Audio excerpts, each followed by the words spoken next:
Matiyaga ka bang maghabol ng iyong mga pangarap? Para sa mabungang buhay, tayo na po't magkapet padasal.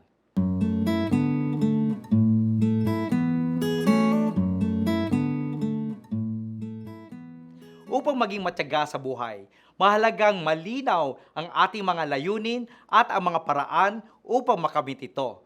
A clear vision will keep you on track. Maging positibo at palaguin ang pag-asa sa buhay. Maniwala sa iyong kakayahan dahil mga biyaya ito ng Diyos upang gamitin sa ating paglago. Nakakatulong din ang adaptability. Kadalasan, nagbabago ang daloy ng buhay at panahon. Kaya kailangan ng mga adjustments at panibagong ideya sa pagkamit ng ating mga layunin. Persistence doesn't mean sticking to the same plan blindly, but rather being willing to evolve and find alternative routes.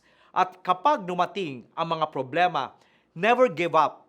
Ang paghahanap ng trabaho, halimbawa, ay hindi madali, ngunit ituloy mo lang ang pag-a-apply, networking, o improve ang iyong mga kakayahan. Malamang darating din ang tamang oportunidad. Kaya manalangin po tayo. O Diyos, turuan mo kaming maniwala sa aming angking galing na iyong pinagkaloob sa amin, upang sa kabila ng mga balakid, hindi kami mawawalan ng pag-asa. Amen.